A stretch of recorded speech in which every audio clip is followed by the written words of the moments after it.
público, hoy vamos a tener de conferencistas a Pascal Arquitectos. Y déjenme platicarles un poquito tanto de Carlos como de Gerard Pascal, que son uruguayos y se trasladan a la Ciudad de México en el 72. En el 79, una vez terminados sus estudios de arquitectura en la Universidad Iberoamericana y después de haber trabajado en varios despachos a lo largo de la carrera, inician Pascal Arquitectos. La identidad que sustenta el trabajo realizado a la fecha proviene de que no se basa en una ideología única que norme la forma, el lenguaje o los materiales, así como un solo discurso a aplicar a cada obra. Cada proyecto es un ejercicio que resulta de sus propias condiciones únicas, tales como los recursos disponibles, el entorno socioeconómico, el lugar y así subsecuentemente. Les quiero comentar que el compromiso de Pascal Arquitectos es simultáneo con el cliente y con el usuario al final, al igual que el medio ambiente y la ciudad. Déjenme decirles que todo está sustentado en un proceso único de búsqueda ligado a la experimentación de nuevos materiales y tecnologías. El objetivo es realizar todo tipo de obras sin basar el hacer en la especialización por tipologías, por lo cual se ha incursionado en lo residencial, en lo corporativo, hotelero, restaurantes, templos y espacios rituales comunitarios. Pascal Arquitectos, ahora en México. A mí me gustaría mucho que les diéramos un aplauso, tanto a Carlos como a Gerard, para que nos acompañen en este estrado. Antes que nada, gracias Julio César, gracias a la SMI. Estamos muy contentos de estar aquí, de ver tanta gente. Y nada más decirles, no va a ser una conferencia, vamos a hablar de lo que hacemos y son básicamente nuestra historia y nuestros puntos de vista. Pues gracias Julio César, y nos da mucho gusto estar otra vez en Guadalajara. Siempre nos ha recibido con los brazos abiertos y para nosotros es un honor y un placer poder compartir con ustedes esto que es pues nuestra vida, nuestro trabajo y nuestra pasión de todos los días. Como dice Carlos, esto no es una conferencia, es una charla. Vamos a hablar de lo que hacemos y lo que hemos venido haciendo los últimos 35 años, en lo que Carlos y yo somos hermanos, y como hermanos a veces es un poquito esa cuestión de tensión. Nos partimos la cara todo el día, pero así quedan mejor las cosas. Llevamos estos 35 años en este equilibrio en tensión y apasionados por el mismo gusto, ¿no?, que es hacer esto. Normalmente nos piden títulos a la conferencia, sino como no tenemos que ponerle.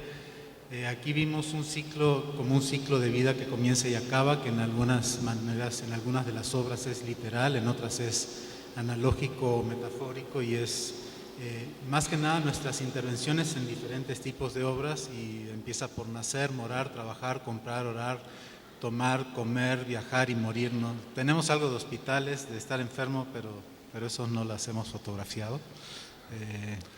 Sí. Y bueno, también queremos platicar un poco acerca de cómo lo hacemos. O sea, fuimos instruidos como arquitectos, pero a lo largo de las situaciones que se plantean en la vida, de repente por un ciclo económico bajo, nos encontrábamos sin trabajo y empezamos a tomar obras de interiorismo porque era lo que había, y de alguna forma entrar dentro del diseño de interior y la decoración nos puso muy en contacto directo con el usuario final, y eso de alguna forma nos ayudó a entender que nosotros no somos artistas, sino que damos un servicio profesional y resolvemos las necesidades directas del cliente. Más que nada somos artesanos, que tenemos un oficio.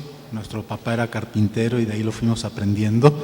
Y más que nada, y para la juventud hoy, con los renders y con toda la cuestión digital, la manera que tenemos de trabajar es una manera que simultáneamente ve en el momento que se está diseñando, se está viendo cómo se está construyendo y no está desligado, ¿no? No creemos en las especializaciones, o sea, nosotros somos arquitectos que hacemos interiorismo también. No creemos en la especialidad como tal, porque nos ha funcionado a nosotros y es lo que nos ha permitido trascender a través de las diferentes crisis. Y al mismo tiempo nos limita, nosotros, y eso creo que nos queda muy claro a Carlos y a mí, no queremos volvernos un gran despacho internacional de arquitectura. O sea, no queremos perder ese contacto con el hacer arquitectónico. O sea, si nos volvemos especialistas en alguna de las disciplinas del diseño o de la arquitectura, en ese momento, y pretendemos crecer a una gran compañía, en ese momento nos volvemos más administradores que diseñadores. Y eso para nosotros es muy importante, o sea, seguir dentro del proceso de diseño y compartirlo esto con todo el equipo con el que trabajamos. El decir que no tenemos una ideología propia tiene que ver también con los procesos de diseño y con que es nuestro interés, o sea, así como ideología no repetirnos, sino repetirlo. Y las obras en sí son lo que no son porque no son repetidas de lo que ya hemos hecho, y tratamos de no hacer lo que ya ha sido hecho, aunque a veces sean obras comerciales y parezcan que no hay un gran discurso filosófico, pero nuestro proceso de diseño es un proceso de eliminación. Es como un código binario, como un árbol de toma de decisiones. En un principio, hacer arquitectura, hacer interiores, tenemos limitantes físicas que nos van restringiendo, limitantes económicas, limitantes sociales, limitantes de sustentabilidad. Entonces, cuando alguien nos pregunta antes de empezar una obra cómo va a ser, ni nosotros mismos lo sabemos, y eso es algo que también nos permite sorprender, que lo piden mucho los mercados, pero también lo necesitamos nosotros para no aburrirnos si estuviéramos siempre repitiendo lo mismo todos los días. Además, nada más para entender, como lo dice el título de la conferencia o la plática, lo que nosotros hacemos es generar espacios que contienen las actividades o los acontecimientos del ser humano. O sea, esa parte es la que entendemos, o sea, la arquitectura es lo que contiene, no es el objetivo final, la obra de arquitectura simplemente como una obra de arte, sino que la obra de arte se vuelva, o la obra arquitectónica y de interiores se vuelva el contenedor del acontecimiento. Entonces, sin más palabras, pues empezamos. Comenzamos naciendo, que es el origen. Esta es una obra de carácter religioso, como van a ver, además, el hecho de no especializarnos nos permite hacer cualquier tipo de obra, o sea, hacemos desde interiores, edificios, restaurantes, y ahorita van a ver todo esto. Esta obra en sí tiene un carácter especial y tiene un significado especial para nosotros, porque fue una obra que originalmente hicimos hace 20 años, y por la situación propia de la obra y el cambio dentro del uso de la misma, nos llaman 20 años después para no redecorarla, sino prácticamente destruirla y volverla a hacer. La obra de carácter religioso es una obra para la comunidad judía de la Ciudad de México, y es una obra que radica en la purificación. Se trata de recolectar agua de lluvia por medio de la cual se purifica ya sea tanto a la mujer una vez al mes, o también purificar diferentes objetos de uso cotidiano. ¿Por qué nacer? Porque está muy fuerte esto, ¿verdad? ¿Por qué nacer? Porque el acto de la inmersión y la purificación es como sumergirse en el vientre materno, no estar tocando con nada, y después salir otra vez como renacido. Esa es la... diferentes colores en la misma, ¿no? Nos estamos mosqueando. Aquí se ve la entrada, y esto comienza como una especie de casi de un laberinto en el cual uno empieza a descubrir los diferentes espacios. La caja esta de luz también, parte de lo que queríamos hacer era una caja lo más ligera posible, y la estructura de la misma se ocultó dentro de la misma cancelería. Entonces es un cubo más o menos como de 9 por 9 por 6 metros, muy gradual. Aquí se ve otra de las mismas imágenes. El mobiliario también fue diseñado como parte de la arquitectura interior. Bueno, en lo general en todas nuestras obras nosotros somos de la idea, porque somos muy egoístas, de usar nuestros muebles, es más fácil diseñar que, perdón para los que se dediquen a vender muebles, es más fácil diseñar y un poquito cuando se usa el mueble de un diseñador famoso nos roba parte de nuestra autoría y nos va dejando fuera. Es mucho más fácil hacerlo, pero no lo queremos hacer. También compramos A veces muchos compramos muebles y luego complementamos parte con lo que sentimos que completa la geometría del espacio, ¿no? Bueno, aquí tenemos parte de esta idea, de este espacio muy puro y muy limpio, ¿no? Y estos son los pasillos que rodean todo el lugar, el cual generan unas imágenes casi oníricas, ¿no? A través de la luz y de la fuga y la perspectiva. Y estos son los espacios donde se da el primer proceso de limpieza y de ahí pasan a lo que son ya las tinas de purificación, también combinando diferentes materiales y diferentes colores y texturas. Parte inclusive de la construcción se hizo dejando parte de la estructura que existía y montando con tornillos de una forma muy limpia y dejándolos aparentes como parte de la intención del diseño. Ahora tiene que ver también con nuestra experiencia haciendo restaurantes, antros y demás, en acercarnos más a un hacer escenográfico y también con las oficinas que a una construcción sólida, definitiva, que pues, la materia sea para siempre, porque sabemos que ya no, las obras no son para siempre. Cuando hacemos un antro dura 3, 4 años, un restaurante a lo mucho a veces dura 10 años.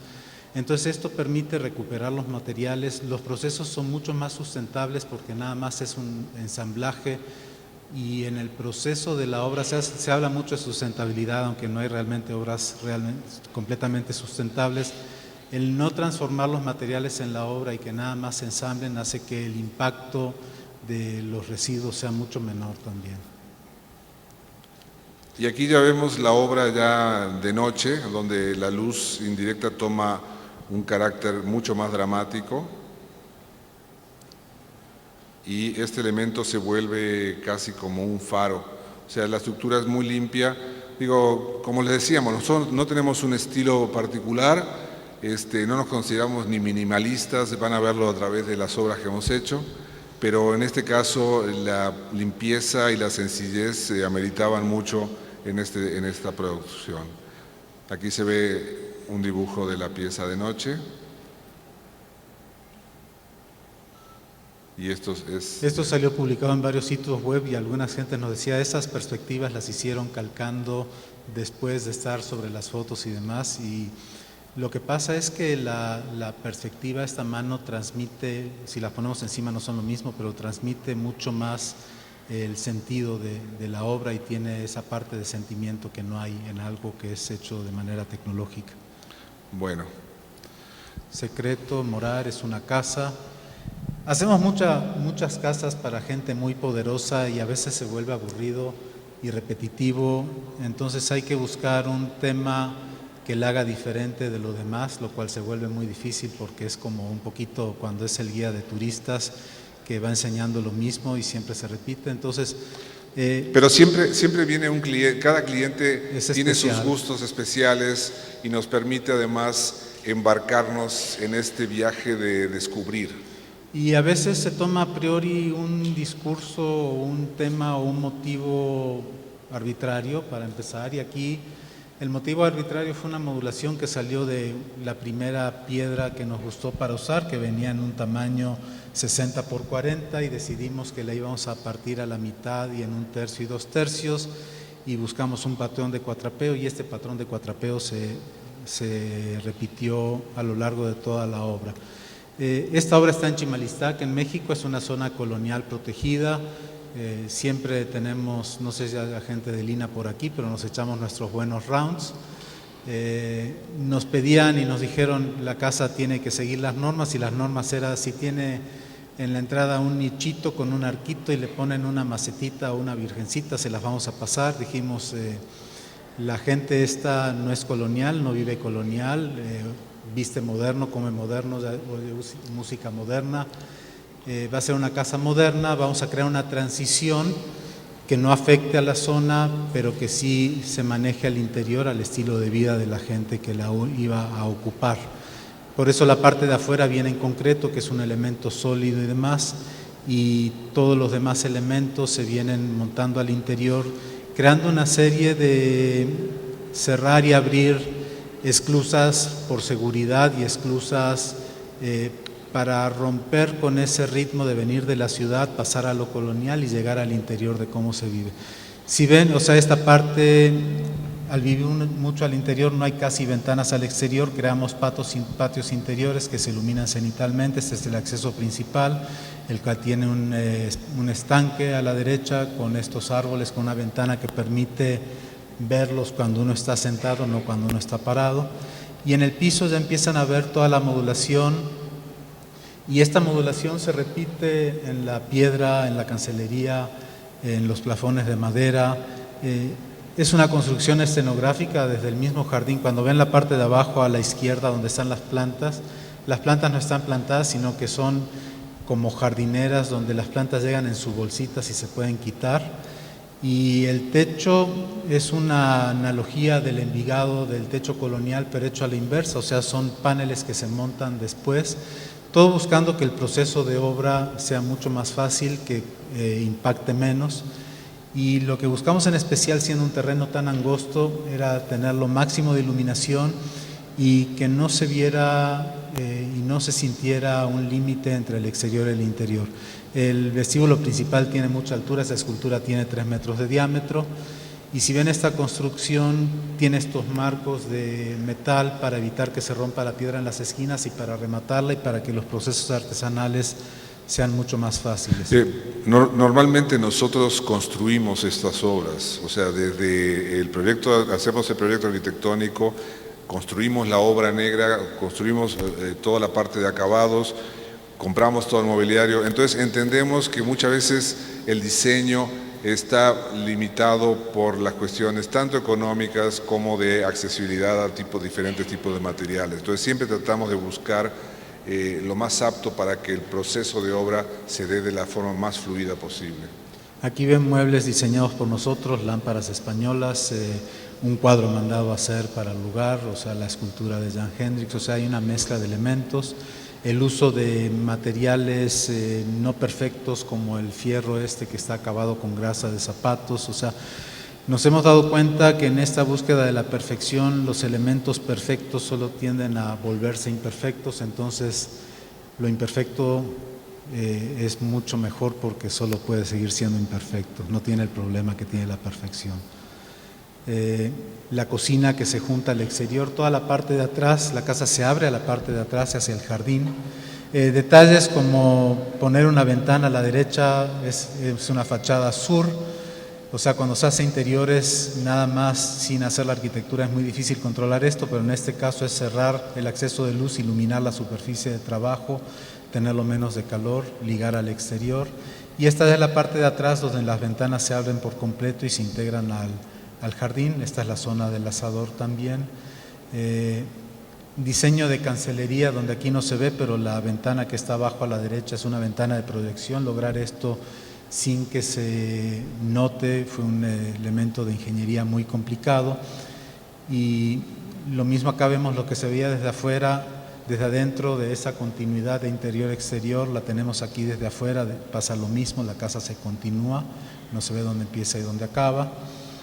Esto es lo mismo, lo que hablábamos antes del jardín, que es escenografía también, es un jardín que no está plantado, más que la yuca, lo que permite un mejor mantenimiento también. Bueno, la yuca ya estaba ahí. La yuca fue lo único que rescatamos porque demolimos la casa. Esta ventana en especial, yo peleo cuando tengo alumnos que para ellos una ventana es abrir un agujero en un muro. En este caso teníamos las paredes muy cerca y queríamos lograr vista. Usted se ve en la foto reflejada una palmera, pero esa palmera está al otro lado de la calle.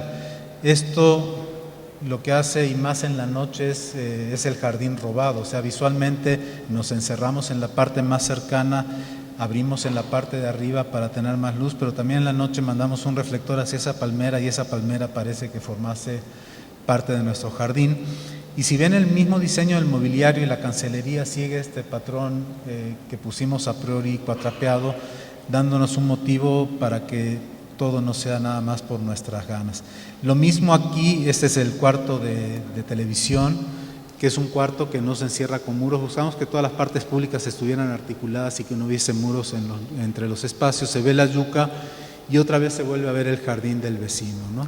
Y el mueble este de metal, de alguna forma, se vuelve parte de la arquitectura interior del mismo espacio. O sea, no es un mueble, no es una pared, pero cumple con el espacio de generar el espacio tanto del interior del cuarto de televisión como del vestíbulo. Y aquí lo vamos viendo de noche, o sea, hay una filosofía que tenemos de la iluminación y puede tener dos vertientes. Una es la iluminación artificial, podemos tratar de imitar a la naturaleza o podemos tratar de lograr un efecto contrario que realce esa artificialidad del momento que queremos dar para que no sea la noche, no sea el día no sea como que la volvimos día, ¿no? Sino que sea algo completamente diferente, ¿no?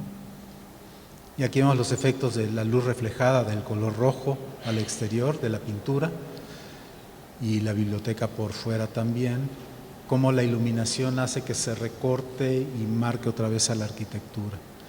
Bueno, esto es la otra vista de noche, desde atrás, y donde se ve cómo está todo abierto, con un sistema donde toda la estructura es aparente y solo se forran con piedra algunos de los muros.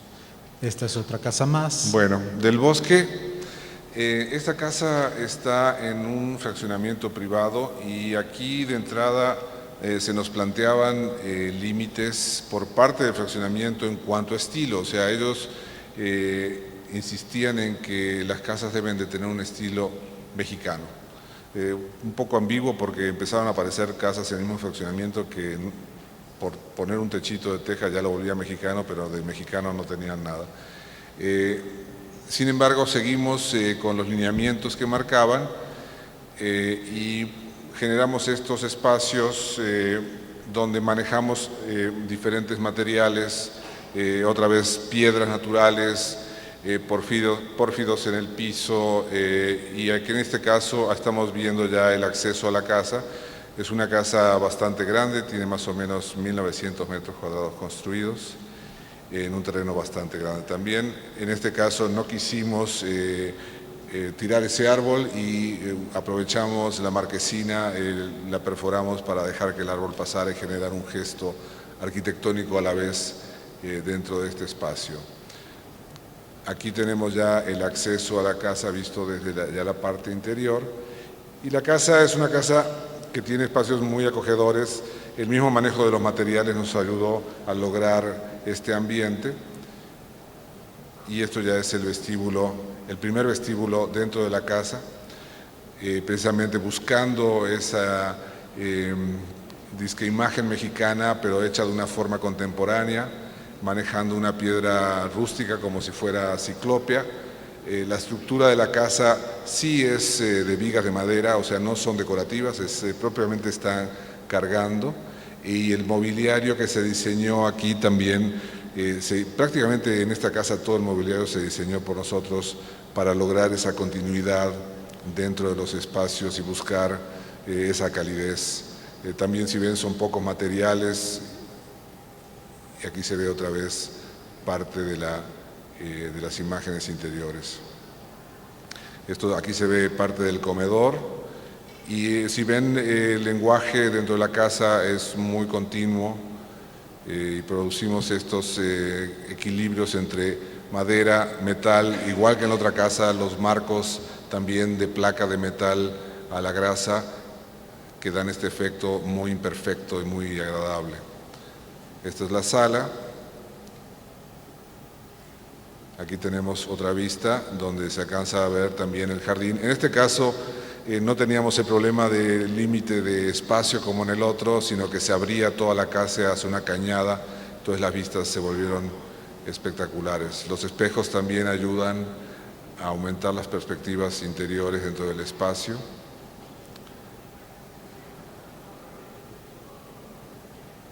Aquí están viendo el comedor, también los colores dentro de las paredes, o sea, cambian el estado de ánimo del lugar. y también la combinación entre mobiliario moderno, las lámparas también como casi piezas de arte, de alguna forma generan este ambiente. Tenemos el despacho, también buscando esta imagen clásica de un despacho con todos los muebles de piel, baño de visitas. Y aquí tenemos este pasillo que conduce de la parte, vamos a decir, pública de la casa a la parte privada. Es más que un pasillo, es un hall bastante amplio. Y aquí lo que buscamos, si ven todos los muros de la casa, son muros que varían entre 40 a 50 centímetros de ancho. Y la idea era lograr esa masividad y ese peso de casi como de esos muros de las antiguas haciendas que le dan ese carácter de longevidad al espacio, ¿no? Las mismas lámparas también generando imágenes de una forma reminiscentes de ese tipo de obras. Esto es el estudio, es como un cuarto familiar donde tiene este espacio para ver la televisión y un área para comer. Y son espacios también bastante cálidos. Tiene una gran colección de arte contemporáneo, en este caso la gente particularmente tenía ese gusto y junto con ellos buscamos todas estas piezas. Bueno, para lograr una de estas casas no se necesita solo un buen arquitecto, se necesita un buen cliente también, porque si no, no sucede. Esto es la recámara principal. Y si ven, básicamente el tratamiento es el mismo en todos los espacios, dándole su propio carácter ya con el manejo de la luz y el mobiliario. Cuartos de los niños.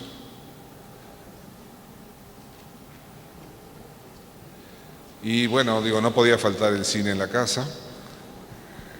Este es un espacio subterráneo donde tienen aparte un bar y bueno, una cava. Entonces en este caso, los dueños son bastante jóvenes y estos son sus espacios favoritos para recibir. Estos son las terrazas de la casa y esta es la casa vista desde el exterior y esta es la casa vista de noche.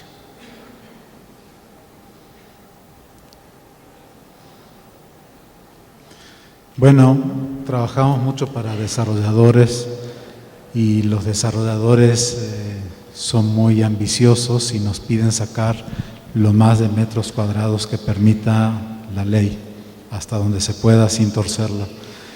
Lo bueno es que siendo interioristas, hemos llegado a entender cómo vive la gente y poder plasmarlo y no hacer lo típico que son los lofts que no hay cómo vivirlos. Y en estos casos no queda mucho lugar a la arquitectura porque la forma no sigue la función, sino que sigue la restricción del terreno. En esta obra en especial, si ven a la derecha, la única fachada que teníamos eran 15 metros, que la mitad lo ocupaba la rampa y la otra mitad era para la arquitectura. Es un terreno grande de 1500 metros y no había fachada. Los departamentos normalmente que más se venden son los que dan a la calle. Nosotros hemos invertido eso en muchos de los proyectos y volvemos más valioso lo que vive al interior. Entonces, primero es lograr una estructura y lograr que las instalaciones coincidan. En este caso son 37 departamentos que cada uno es diferente, los baños no coinciden uno sobre el otro, la estructura para lograr el estacionamiento se vuelve complicadísima. Y la parte importante es ir generando aparte en el mercado esas aspiraciones de calidad con los mismos desarrolladores, porque antes los desarrolladores querían dar cosas malas, baratas para venderlas caras. La competencia y el mismo hecho de hacer nosotros estas cosas sí ha hecho que se vuelvan exigentes con nosotros. El mercado es más exigente y ha subido la calidad. Aquí otra vez un patrón aleatorio. Teníamos fachadas interiores que hubieran sido un patio aburrido, oscuro y molesto, y lo que decidimos fue hacer un bosque vertical, en este caso con este patrón aleatorio, y aludiendo y utilizando todos los elementos y materiales, o sea, tenemos aire, tenemos agua, tenemos fuego, tenemos tacto, tenemos olfato, o sea, los árboles son naranjos. Y la parte importante de esto es crear este entramado complejo, difícil, que distrae, porque atrás se dan funciones que muchas veces son privadas también, ¿no? Y al mismo tiempo nos ayuda a que no se vea propiamente como departamentos o ventanitas en una fachada, sino que se vuelve casi como una escultura, una pieza de arte, la cual no tiene un principio, no tiene un fin, y genera un espacio lúdico dentro del ambiente que se da en este lugar. El edificio tiene 2 torres, cada una tiene su elevador, se comunica por este puente de cristal que cuando llueve por abajo se pasa y cuando está el día soleado se transita por arriba. Teníamos un muro del vecino, ya nos cansaron un poco los jardines verticales, pero en este caso aplicaba un poco para poder lograr el objetivo, ¿no? Esto no solo son estos dibujos, sino que tiene todo un sistema que permite tener ventanas que se abran, jardineras que drenen, que se puedan regar. Pensar en el mantenimiento a futuro es una parte muy importante que muchas veces se olvida y se hacen cosas que al final no operan, no dejan de ser porque no funcionan. Y este caso en especial tuvimos que meterle mucho para que se lograra, ¿no? Trabajar. Bueno, trabajar en este caso son unas oficinas de bastante lujo. Esto es para una empresa desarrolladora de centros comerciales y en este caso ellos lo que pretendían era tener un espacio para impresionar a sus potenciales clientes. Esto es una planta completa en el edificio Arcos Bosques y tuvimos la oportunidad de intervenir desde el vestíbulo principal, el cual buscamos darle este carácter imponente, o sea, para que cuando lleguen sintieran pues la presencia de la compañía. Y aquí Le podemos dar uso y al mismo tiempo al recoger agua de lluvia y sembrarlos son más sostenibles, ¿no? Después se hacen las perspectivas, que los renders que son para la venta, o sea, estos finalmente son para convencer a los vecinos de las ventajas de tener esto y para poder tener a los posibles arrendatarios del centro comercial que ya se vuelven más realistas, ¿no? Perdón, la paso. Aquí vemos cómo se integra con el contexto. Los interiores, otra vez la forma sigue la restricción de la forma triangular. Nos dicen tenemos pasillos de 2,43, o sea, lograr buena arquitectura dentro de las restricciones. O sea, el tener límites, nosotros lo vemos muchas veces como una ventaja y no con una connotación negativa.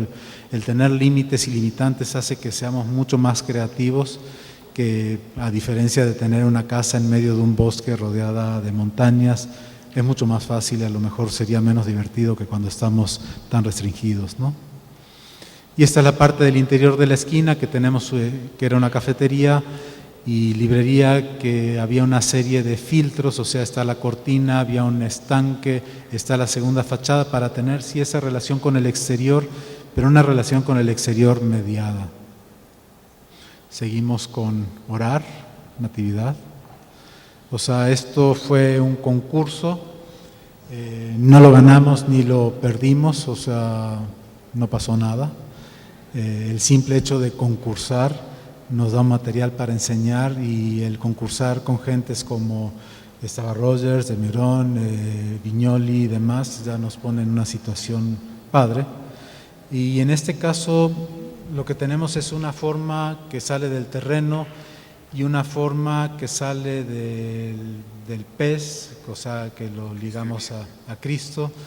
Y tenemos una elipse que se vuelve un motivo que se repite en todo. Nosotros trabajamos todo modulado tridimensionalmente en pieza, entonces siempre, no lo han visto en los otros planos, siempre hay una retícula de 4x4 pies, 1.22 por 1.22, que tiene que ver con el uso del material en su máxima expresión, con menos desperdicios y logrando coincidencias. y lo que nos permite también la prefabricación de elementos al exterior. O sea, podemos utilizar materiales más costosos cuando usamos los materiales modulados porque no hay desperdicio y se vuelve más sustentable también. Esta es la parte baja. Si ven a la izquierda, nos pedían una plaza que tuviera ciertos metros. Nosotros hicimos la plaza y la cubrimos con la punta del edificio. Nos piden en la parte baja una zona de criptas, siendo lo que no es lo que hemos visto en todas las criptas, que son lugares oscuros, que huelen feos, que no invitan a pasear. O sea, nosotros buscamos que esto tuviera un recorrido padre, como si fuera una biblioteca. No se ve aquí, o sea, eso fue un concurso que tardó... Pero al mismo tiempo tiene el carácter de una cripta, sí, o sea, eso es importante. Que tardamos un mes en hacerlo, pero constructivamente es viable. Cada vez que nos llaman un concurso nos piden que hagamos... Sabemos que no vamos a ganar porque los concursos son perversos, porque te ponen a concursar precio y diseño y no sabemos si somos muy malos o cobramos muy caros porque nunca los ganamos. Bueno, ganamos algunos poquitos. Entonces, ese es el resultado del trabajo de un mes, pero siempre lo que buscamos es que lo que hacemos se pueda construir también. No va a ser que lo ganemos y no se pueda hacer. Esta es la parte del coro. La obra era en Culiacán, entonces es una obra que tiene tiros de ventilación a los lados y entradas de aire por abajo. Y lo que buscamos fue hacer un edificio que esto realmente fuera un pez y se forrara con estas escamas en acero Corten, que es el acero que ya es preoxidado y sigue y parado en su proceso de oxidación para que no manche, con la idea de estos elementos perforados. Si ven, la elipse está en todos los elementos de diseño. El respaldo de la banca es una sección de elipse, la pila es una sección de elipse, el altar también. En la plaza teníamos para la noche, que es frío, un brasero, que también es formado como parte de la elipse. Y aquí vemos los detalles de ventilación y cortes, ¿sí? Me voy rápido para no aburrir, para que no nos pasemos del tiempo. Nos vamos a pasar un poquito. La idea entonces era que el material el corte, fueran como las escamas, y tenemos estos agujeros que permiten la ventilación y permiten el paso de la luz en el día hacia adentro y la salida de luz en la noche. El paisaje también, o sea, viene de esta forma. Era un montículo y buscamos conformar este montículo de acuerdo a la elipse para dar un motivo más y poderlo aterrizar. Y a diferencia o sea, nosotros no criticamos al render y sí valoramos mucho la perspectiva. Esto es como una caricatura, o sea, lo que hace la perspectiva es que enfatiza los rasgos como las caricaturas de lo que queremos marcar, lo cual no se puede lograr con una foto. Entonces, el peso y la fuerza de esta punta que monta sobre la plaza, que es un muro verde que para el clima de Culiacán estaba con rocío frío y demás, y en la noche con el fuego en medio. Entonces se enfatiza mucho más esa fuerza que no tendría de otra manera. Esto es al interior, donde tenemos un vitral que era consigna del proyecto, que se iluminara en la noche y viera por fuera. Nosotros buscamos que estructuralmente fuera parte de lo que cargaba el edificio, la parte de la doble fachada, subida al coro, el efecto de los haces de luz como rayos entrando por las perforaciones, y toda la parte constructiva de todos los elementos. Esta es la zona de criptas, donde tenemos estos nichos donde van los cirios, donde queremos que el cirio, que el hollín del cirio se marque y que quede sucio, para dar ese aspecto de que tiene mucho tiempo ahí, lo que vemos en las iglesias viejas también. Y la idea de este paseo, de un lugar padre para ir.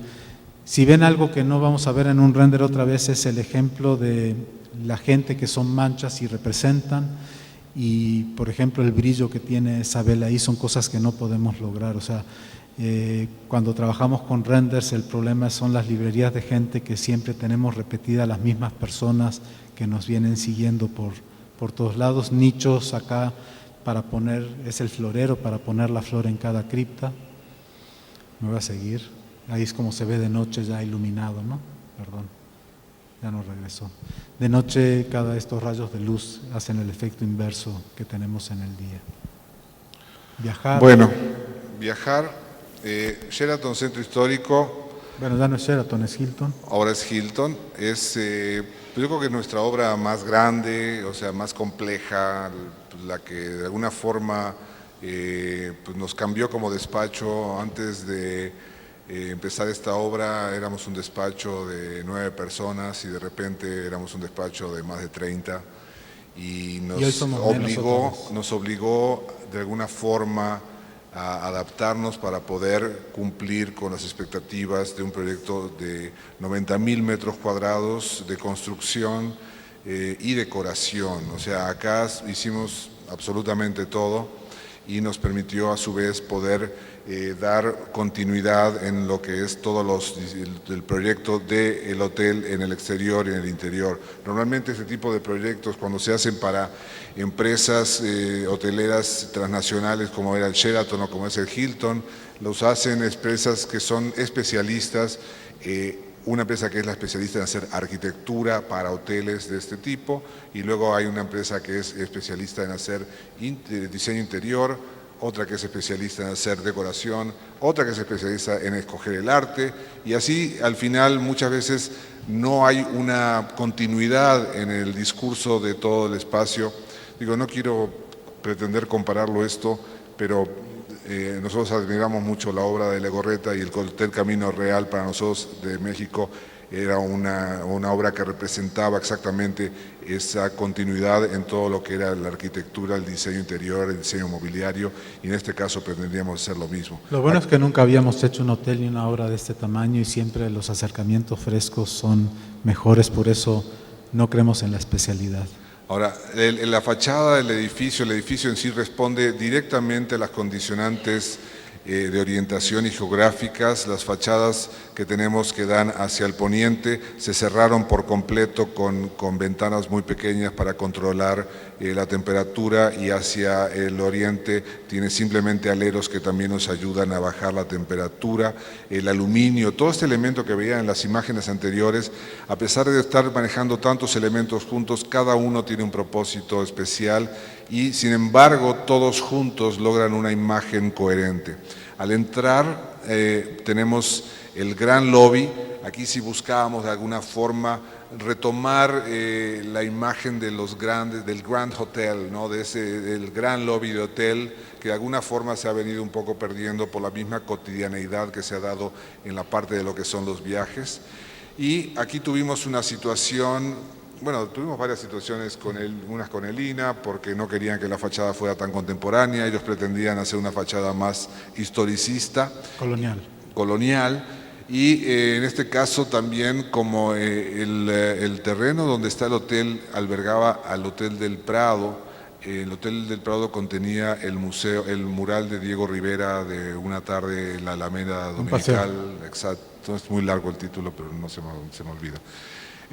Y querían, había un patronato que pretendía traer otra vez el mural para que volviera a vivir dentro del hotel, y nosotros nos opusimos, primero argumentando que pues el mural ya no se podía mover porque es un fresco, está sobre un muro. O sea, nada más mover el mural de donde estaba y ponerlo en el museo donde está ahorita fue una labor, o sea, grandiosa, con vías, rieles de tren y todo para ponerlo. Traerlo otra vez iba a ser algo ridículo, y creíamos que este nuevo hotel, que iba otra vez a ser un poco este centro de reunión para lo que había sido el Hotel del Prado, para toda la élite intelectual, cultural, política, que efectivamente lo ha sido, que tuviera un arte nuevo, que tuviera un artista que mereciera de alguna forma permanecer en este espacio, y invitamos al maestro José Villalobos también de Oaxaca a que hiciera este mural. Lo que ven aquí en el espacio, además, son estas cortinas de cristal que de alguna forma nos permiten controlar la circulación que tenemos de lo que son los visitantes. El hotel, a su vez, tiene capacidad para 6.000 personas atendiendo a eventos. Hay no me acuerdo cuántos metros de salones, son muchos. 6.000. Y la idea era aislar un poco a esta circulación de usuarios para que la persona que estuviera en el lobby del hotel se sintiera protegida y más tranquila y Aquí contenida. en esta foto se ve mucho también la parte de cómo los plafones están atornillados, cómo coinciden las rejillas del aire, los sensores, la iluminación, o sea, y las coincidencias que vienen de la propia modulación que tienen que ver con la iluminación también.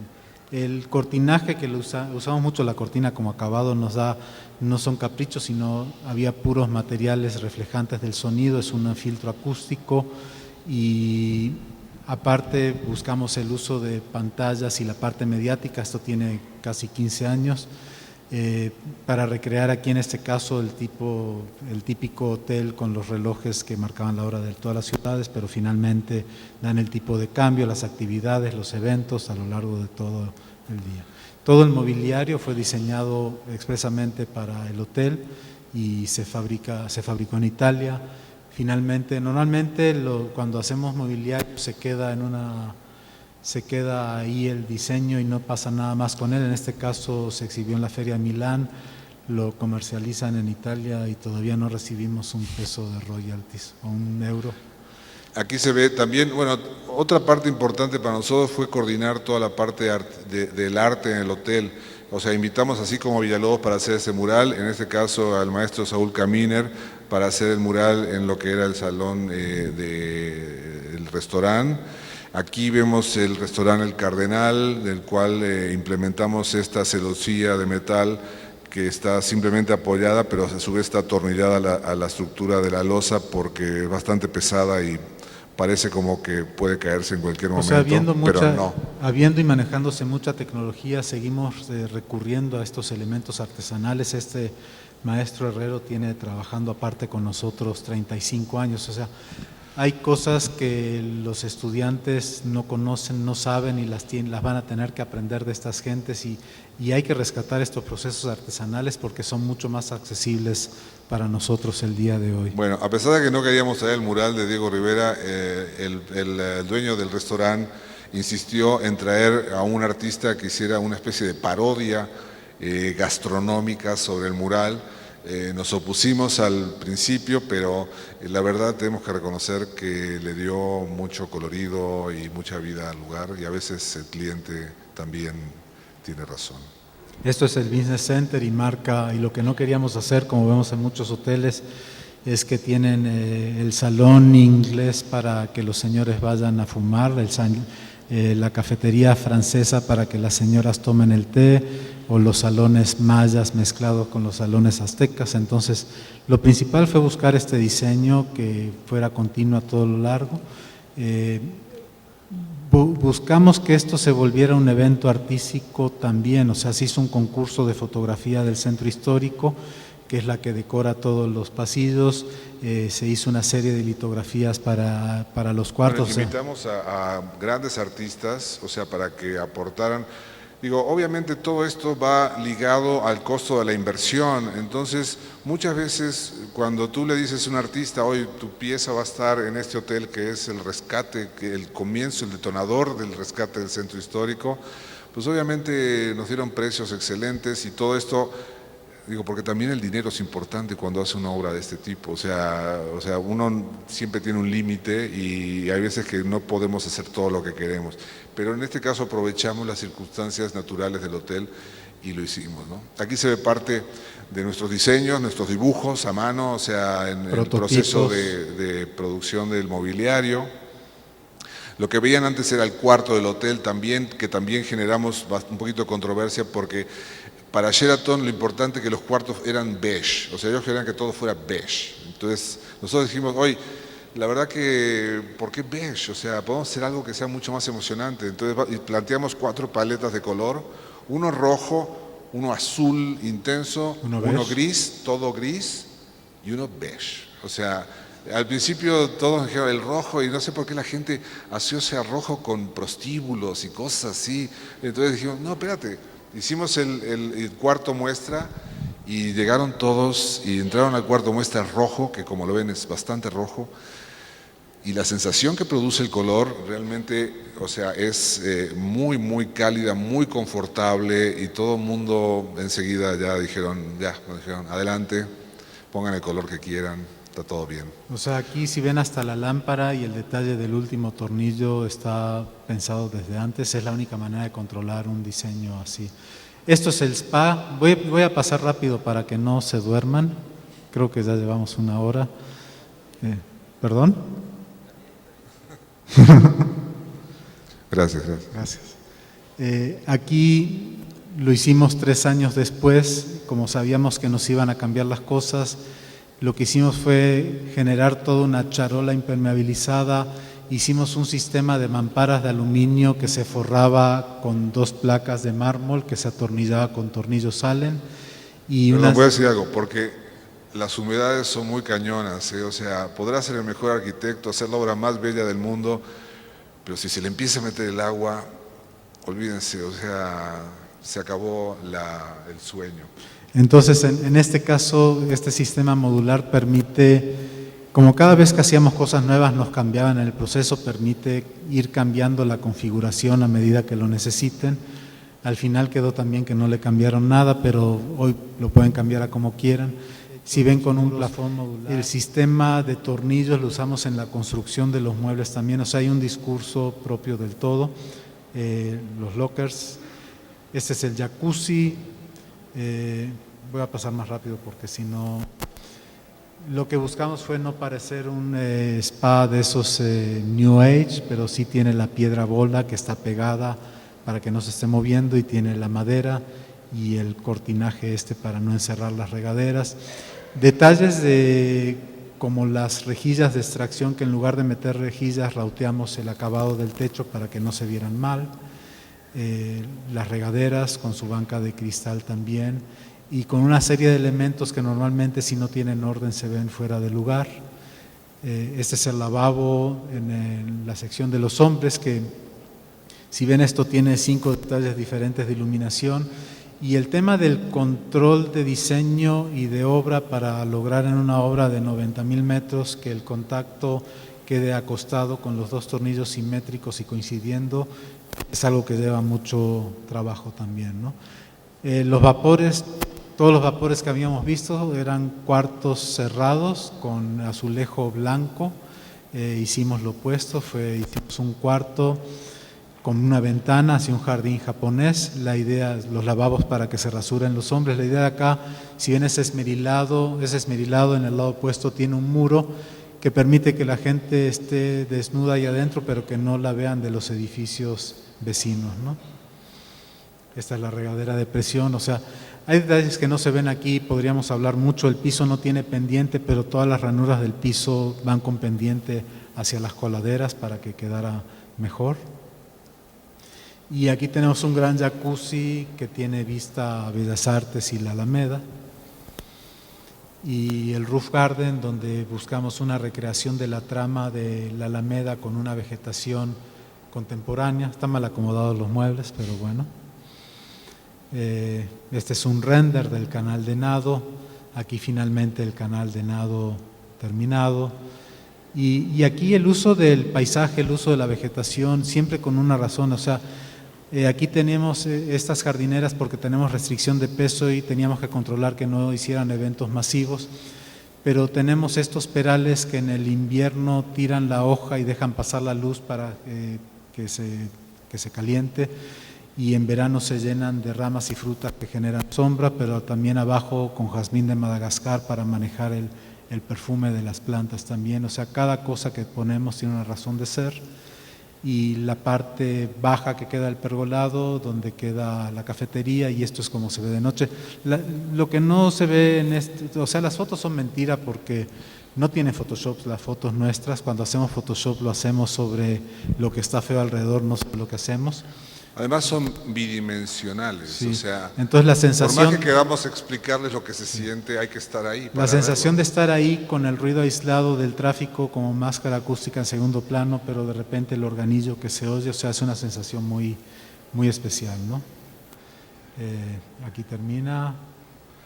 O sea, y por ejemplo, esto es trabajo de un fotógrafo que estuvo 1 semana esperando para hacer. Son tramposas las fotos, pero y no dicen mucho, pero bueno, es más el trabajo. Ok, creo que esta es la última obra, sí. Bueno, aquí nos morimos. Morir, o sea, aquí se acaba todo.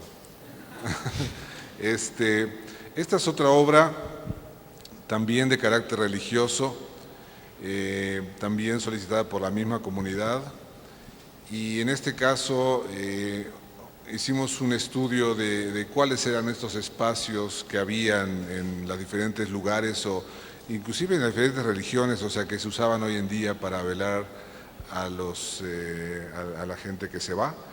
Y la verdad que nos deprimimos bastante porque los lugares son bastante deprimentes. O parecen oficinas de gobierno, o parecen lugares, o sea, como salas de casa, una tras otra, o sea, con una decoración rara. O algunos lugares que vimos dentro de las propias comunidades judías que eran lugares bastante deprimentes, feos, o sea, mal decorados.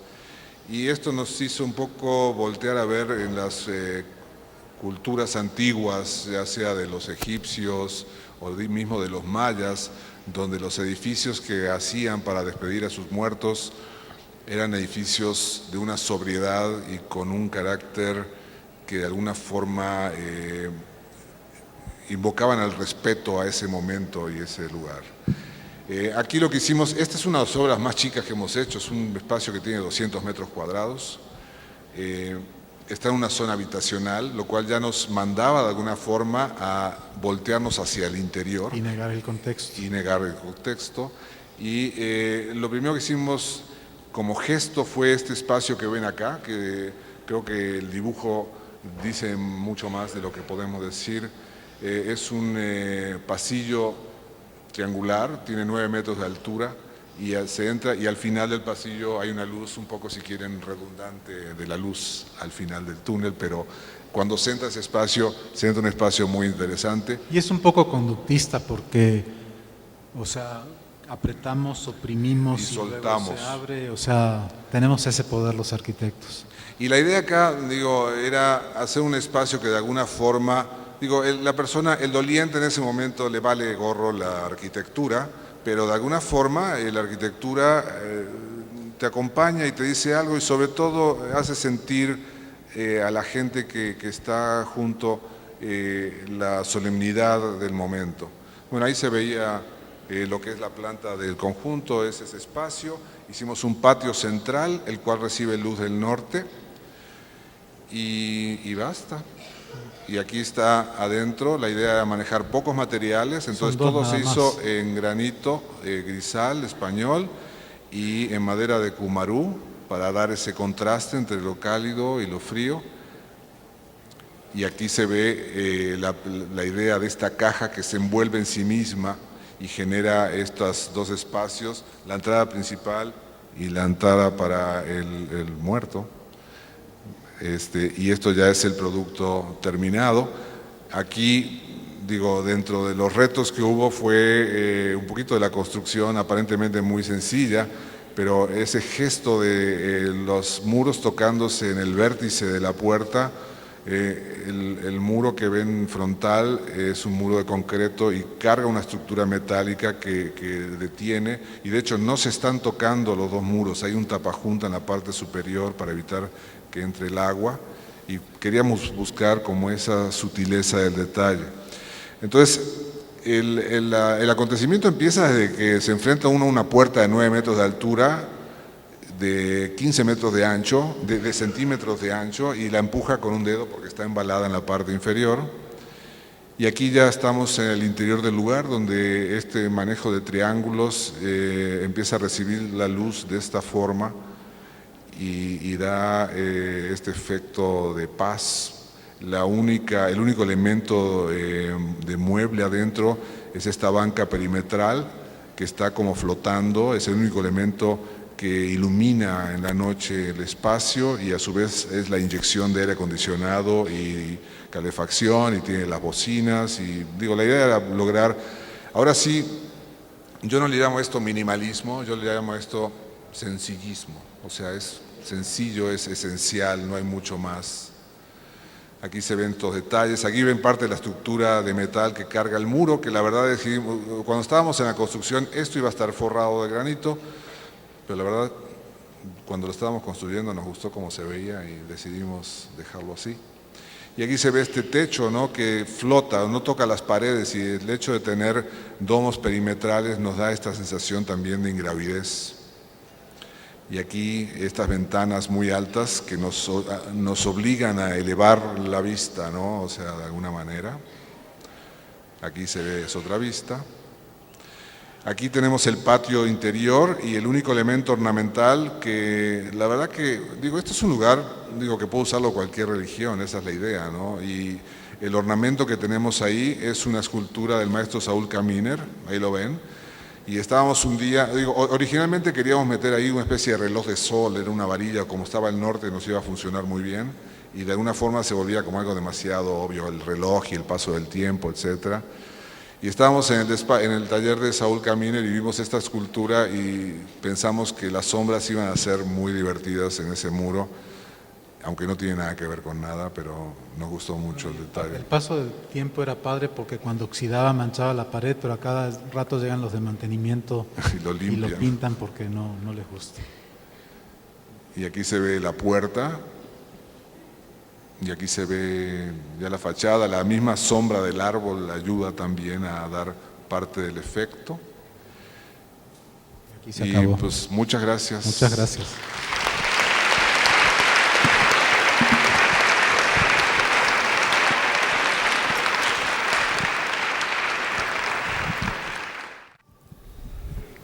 Yo pienso en que los costos se elevan cuando hablas de sustentabilidad. Entonces mi duda es, ¿cómo integras el criterio de sustentabilidad en tus proyectos? Es decir, ¿de quién depende? ¿Del presupuesto del cliente o de ustedes como despacho que lo integren en el proyecto por el mismo precio? Que la sustentabilidad lamentablemente se ha vuelto un eslogan de marketing, el cual lo usan los desarrolladores para vender. Y como tú dices, tienes razón, o sea, implementar un proyecto sustentable tiene más costo porque necesitas invertir en algo que va a empezar a rendirte, a redituarte después de un tiempo. Es una inversión a largo plazo. No, pero lo sustentable tiene que ser en lo económico, en lo ecológico, en lo social. No existen obras así en México, muy pocas. No sé si hay alguna. Buscamos hacer lo más sustentable posible dentro de la relación costo-beneficio de quien nos contrata, porque eso es lo que manda. O sea, tenemos esas buenas intenciones, lo promovemos, pero finalmente, como los gobiernos no premian ni castigan al que lo hace bien y al que lo hace mal, no sucede. O sea, si tuviéramos exenciones y beneficios que nos permitieran hacer las cosas de una manera, sería mejor y sucedería más. Empieza a ver, pero por ejemplo, si tú haces una naturación de una azotea, te descuentan únicamente el 10% del predial y tu costo no es ese. O sea, para que esto suceda, el gobierno tiene que tener la voluntad de que suceda y si le va a dar retorno al desarrollador, lo va a hacer. O sea, siempre queremos poner plantas de tratamiento, poner focos LED, pero la parte económica, social, no se da en ninguna obra, y menos en este tipo de desarrollos que estamos haciendo. Sería una mentira decir que estamos generando, y muchos se ponen esos premios diciendo, es que yo le doy trabajo a mucha gente en la zona cuando hago la obra. O sea, es un cuento, ¿sí? Queremos y buscamos que sea así, estamos educando continuamente a la gente con la que trabajamos, pero finalmente se remite a costo-beneficio. Mira, primeramente se empieza por hacer una arquitectura responsable. O sea, si tú haces una arquitectura pensando en orientaciones, en cómo va a recibir todo, pues vas a requerir menos aire acondicionado. O sea, van a haber, hay cosas que son parte natural. O sea, lamentablemente, como dije antes, la sustentabilidad se volvió un slogan. O sea, si tú pones una azotea verde, no quiere decir que estás haciendo arquitectura verde. O sea, simplemente… Bueno, pintan de verde y dicen que es verde. O sea, yo sí creo que tienes que pensar en usar materiales locales. O sea, hay muchas cosas de hacer arquitectura sustentable sin caer en los eslogans ni de celdas fotovoltaicas ni de cosas de ese Pero el tipo. manejo de todos los sistemas pasivos es algo que tenemos a la mano y que no nos cuesta más y es lo que más buscamos, ¿no? Es lo que podemos. ¿Queda claro? Gracias. Okay. ¿Alguna otra pregunta? Sí, yo. ¿Se escucha bien? ¿Sí se escucha bien? Sí. Va orientado hacia una postura contemporánea dentro de un entorno histórico. Nos comentaron que en ciertos proyectos tuvieron esos delimitantes en que les pedían conservar una postura histórica y ustedes iban a una propuesta moderna. Entonces mi pregunta es esta: ¿qué postura se debería tomar para poder concebir esa transición entre lo tradicionalista a lo contemporáneo? Hay una cosa, hay dos tipos de responsabilidades. Cuando hacemos interiores podemos ser completamente irresponsables porque no tenemos ningún compromiso con la historia, con la ciudad y con lo social. Pero cuando hacemos arquitectura que es pública, arquitectura inserta en la ciudad, no, una arquitectura privada que tenga que ver con la ciudad, no vamos a estar hablando del presente con el lenguaje del pasado. Si tú ves lo que pasaba en el Sheraton del Centro Histórico cuando lo hicimos, pretendían que hiciéramos cosas del pasado.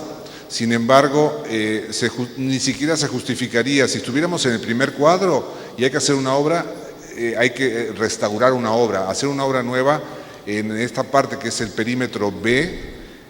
Cada obra que se hizo representa el momento histórico, inclusive Bellas Artes, la Nacional, son todas obras que representan el momento histórico en el que se hizo. Entonces, ¿por qué traer arquitectura del pasado como lenguaje del presente? O sea, y al interior podemos hacer la fantasía más bizarra y nadie nos puede decir nada.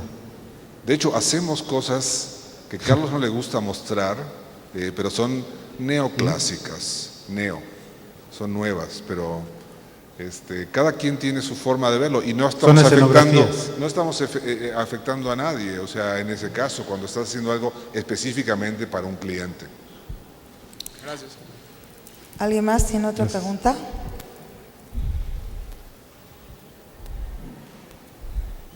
Buenas noches. Hola. Yo, saliéndome un poco del contexto de interiorismo, me gustaría saber, por ejemplo, sus construcciones son demasiado como grandes. ¿Qué tipo de sistema constructivo utilizan? Dependiendo del momento y la construcción. O sea, cada obra tiene una estructura propia para resolver las necesidades propias de la obra. En el caso de, por ejemplo, hablando de una casa, pues vamos a hacer una estructura normal de muros de carga, pero si estamos en un edificio donde se requieren tener claros grandes, probablemente le hagamos de acero o de... O sea, no hay una fórmula que diga cómo vas a hacer las cosas cada vez, o sea, hay muchas condicionantes y son el resultado de estas, es el presupuesto, el terreno, los tiempos en que se tiene que hacer, o sea, hacer unas oficinas, la construcción de las oficinas te dan un mes de gracia para montarlas, entonces se tiene que construir de una manera que es diferente, o sea, cada tipo de obra tiene su manera de hacerse, ¿no? O sea que ustedes utilizan más lo que es la construcción como de acero, ¿no? Porque o la de concreto. No se entiende porque tiene una distorsiona. A lo que me refería es que se utilizan, por ejemplo, sus construcciones están más reforzadas, o sea, en cuanto a presupuesto, ¿les sale más económico el acero?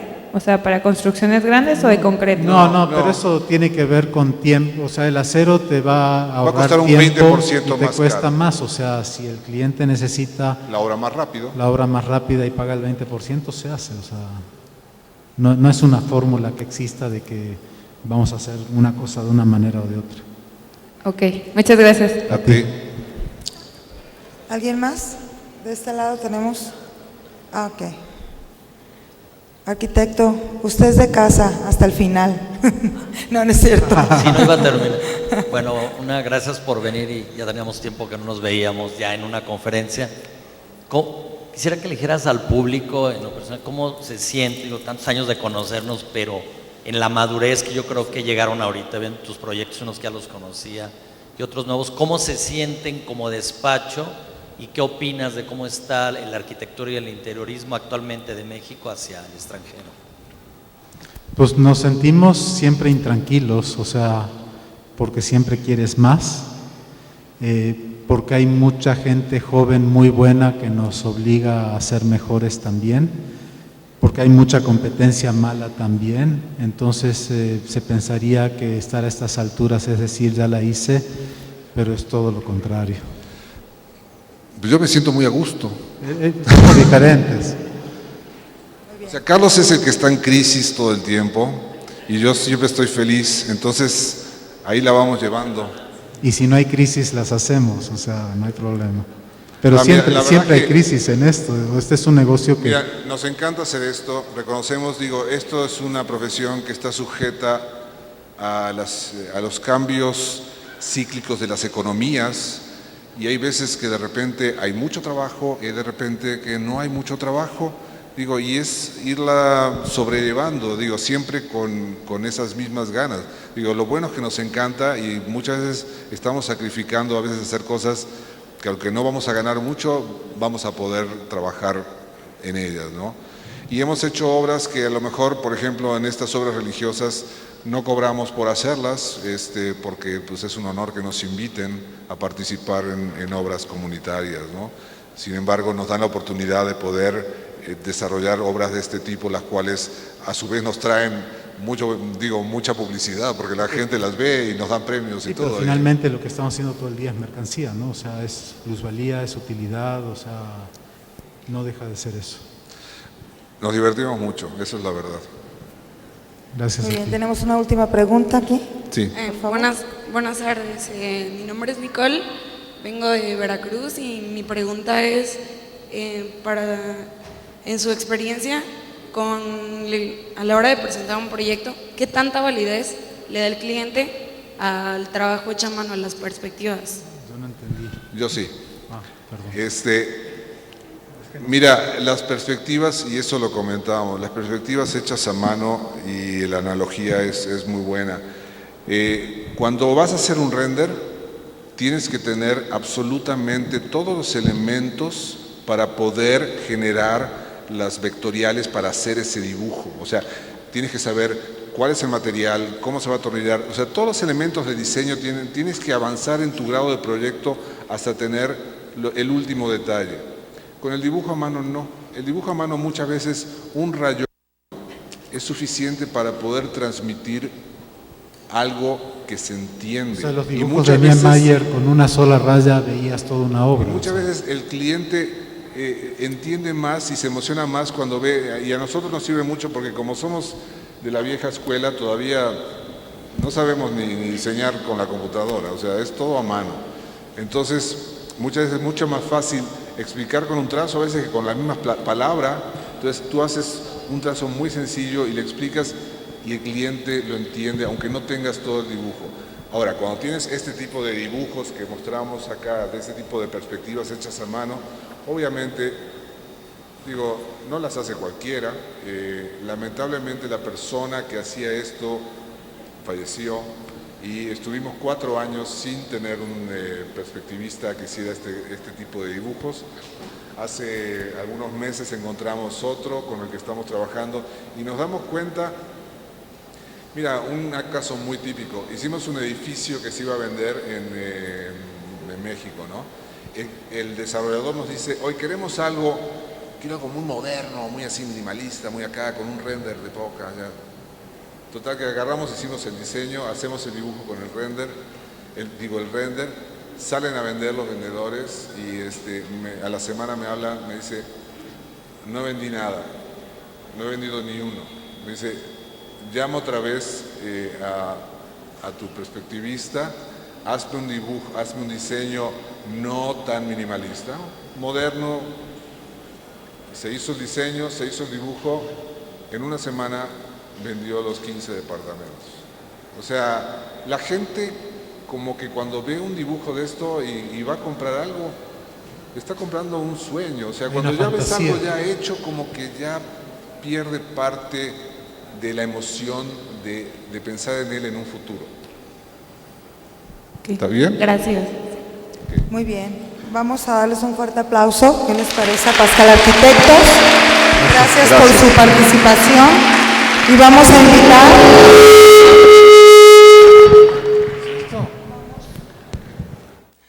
a invitar, por supuesto, al arquitecto Julio César Chávez, presidente nacional de la SMI, como a Lucy Topete, vicepresidenta electa de la SMI, quien además ella realizó estos galardones que se están entregando a nuestros conferencistas, y es el galardón Caudillo, y bueno, hay varias figuras, una es la Estía, que es para los conferencistas, y el Victoria para los premios especiales.